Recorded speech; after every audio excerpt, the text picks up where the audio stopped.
Alright, we're looking at geometry sections 1.5, 1.6, looking at measuring segments as well as measuring angles, how we do that. Alright, the book has something called the ruler postulate. A postulate, remember, is a true statement. Given 2 points on a line, A and B, the distance is the absolute value. So all that's telling us is that if we get 2 points and we want to know the distance between those 2 points, that's the same as the absolute value of those 2 points. Remember, absolute value is distance from 0. So if we were to place that line segment AB on the number line with one of those points at 0, that distance is the same as the distance on the line. So it's just that we can pick those points up, those segments up, and move them around to get the same distance. Alright. We're also going to need to talk about congruent segments. It's kind of similar to what we were talking about just before of picking up a segment, moving it around, and getting the same thing. Congruent means same shape and same size, which is opposed to similar, which is just same shape, different sizes. Alright? Segment is a portion of a line. It's finite in length. So we have 2 line segments, AB and XY. They look like they're about the same. The way that we show that they're congruent, there's a couple of ways. One is to say line segment AB is congruent to line segment XY, and our notation for line segment has to be our point letters with the short segment on top. So we're missing one on the XY, we'll add it there. And then we can also do it with tick marks. So often in geometry we want shortcuts, and so a tick mark on AB and the same tick mark on XY means that those are congruent segments. That would mean they're not congruent. Again, now they are congruent. Alright, we have another postulate called the segment addition postulate.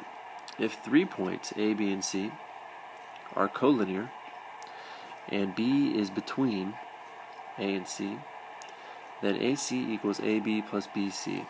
Now, when we have just the points without the line segment over the top, we're talking about the magnitude, the actual number. So if the line segment was 5 centimeters long, it would be 5. We're talking about the magnitude of the number. So if we had a line segment, let's look at it. Let's look at it, what we're looking at here, and B is in the middle. All it's saying, there's AB, there's BC, and there's AC. So AC is the sum of AB and BC, where B has to be between them, and they have to be collinear, so they have to be on one line. Alright. Well, there's a special case of that. So if we have this situation where AB and BC are congruent, what do we call B? Well, B is known as the midpoint. Alright, let's talk real quick about measuring angles. So our units for measuring angles are degrees. There's 360 degrees in a full rotation, and then degrees are then broken down into minutes and seconds, where there's 60 minutes in 1 degree and 60 seconds in 1 minute. So that would be 360 degrees. That would be 180 degrees, or a straight angle. That would be 90 degrees, or a right angle. Alright, this is a protractor, not a compass. This is used to measure angles. So if we're given an angle, we always want to line it up at the bottom on 0. And then I have my 2 rays, and I have my vertex, and I have my angle. And I look at the number, and I have really 2 options, 2 numbers that pop up. I have 55 and I have 125. Well, there's 2 ways to think about which of those answers is correct, because one of them is correct, one is incorrect. I could look at, it turns out to be 55. One way to do it is I know it's an acute angle. It's not bigger than 90 degrees, so it has to be the smaller one. But what I could also do is, if I get confused, is I find 0, not 180, so I find 0 and I just count up. So I count in that direction and I get to 55 when I reach my terminal ray. Alright, then this again is an acute angle. It's less than 90 degrees. Alright, we'll now have an obtuse angle, and we can see that we're going to have 135 degrees. So again, I start at 0, and I count towards my angle, and I have an obtuse angle, so I have 135 degrees. We also have some different ways that we can name angles.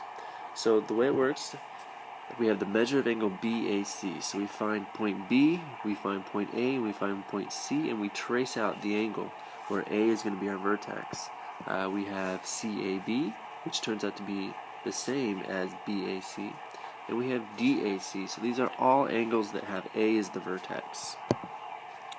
So we can see that we get the same thing for BAC and CAB, and DAC is 122. When we have adjacent angles mean that they share a ray and a vertex. They also turn out to be supplementary, meaning that they add up to 180 degrees.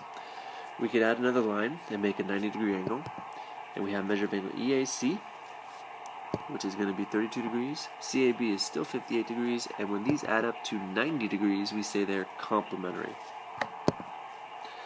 Alright, we have two intersecting lines like this, and we have four angles that are produced.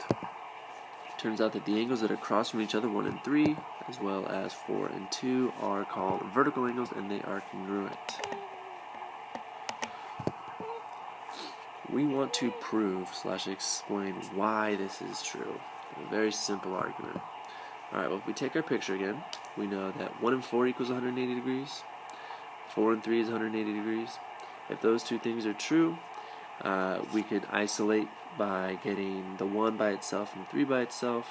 So 1 is 180 degrees minus 4, 3 is 180 degrees minus 4. So if they both equal the same thing, it has to be that they're equal to each other. So we can just prove very quickly that vertical angles are going to be congruent.